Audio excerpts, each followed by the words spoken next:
What if the most important day in human history began with a betrayal? What if the greatest act of love ever shown happened during one of the darkest days ever lived? In the next few minutes, I want to take you through my final day on Earth. A day filled with pain, sacrifice, forgiveness, and a love so powerful that it continues to change lives more than 2,000 years later. Stay with me until the end, because this story is also about you. The evening began quietly. I gathered with my disciples for one final meal.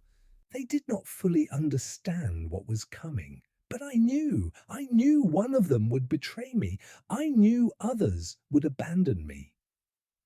Yet I loved them completely. As we shared bread and wine, I gave them a simple command: love one another as I have loved you. It would be the message I wanted them to carry forever. Not just for that night, not just for that generation, but for every person who would come after them. The warmth of that room, the faces of those I loved, the sound of their voices, I held all of it close, because I knew what the morning would bring. Later that night, I prayed alone in the garden. The weight of what was coming pressed heavily upon me. I knew suffering awaited, yet I chose to continue. Then torches appeared in the darkness. Soldiers entered the garden, their footsteps breaking the silence, and leading them was Judas, a friend, a disciple, someone who had walked beside me, eaten with me, and heard my words. He greeted me with a kiss, a sign of betrayal wrapped inside a gesture of affection. Still, I did not resist. I did not call down fire or summon angels, because love sometimes requires sacrifice even when the pain cuts deepest from those closest to you. I was taken before religious leaders and governors. False accusations filled the air. People mocked me, others demanded my death. The same city that had welcomed me with celebration only days before now shouted with fury. Crucify him. The governor found no fault in me. He looked for a reason to release me, but the crowd's voice grew louder, more relentless, more determined. And so the sentence was given, death on a cross. Standing there, surrounded by hatred and noise, I felt no anger. Only a deep and unshakable love for every voice in that crowd, including those screaming the loudest. The cross was heavy.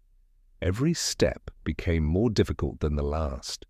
The streets were crowded with faces watching from every direction. Some people laughed, others cried. Many watched in silence, unsure of what they were witnessing. But I kept moving forward, not because I was forced to, but because I loved those I came to save. Every painful step was taken with purpose. Every moment of struggle brought me closer to fulfilling what had been planned long before that day. The weight on my shoulders was not just wood. It carried the burden of every mistake, every failure, and every broken moment that any person would ever experience. The nails pierced my hands, the nails pierced my feet. Pain surrounded every single moment. The sky above began to darken, as if creation itself was mourning.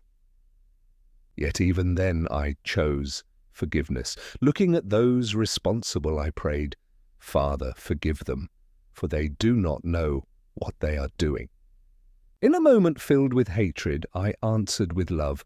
In a moment filled with cruelty, I answered with mercy. That was not weakness. That was the most powerful decision ever made in human history. Many people see the cross as a symbol of suffering, and it was. But it is also the greatest symbol of love the world has ever known. A love willing to sacrifice everything, a love willing to forgive anyone, a love that reaches every single person watching this video right now, no matter where you are or what you have done. The cross was not the end of the story. It was the beginning of something that could never be taken away. And that is why I chose it for you.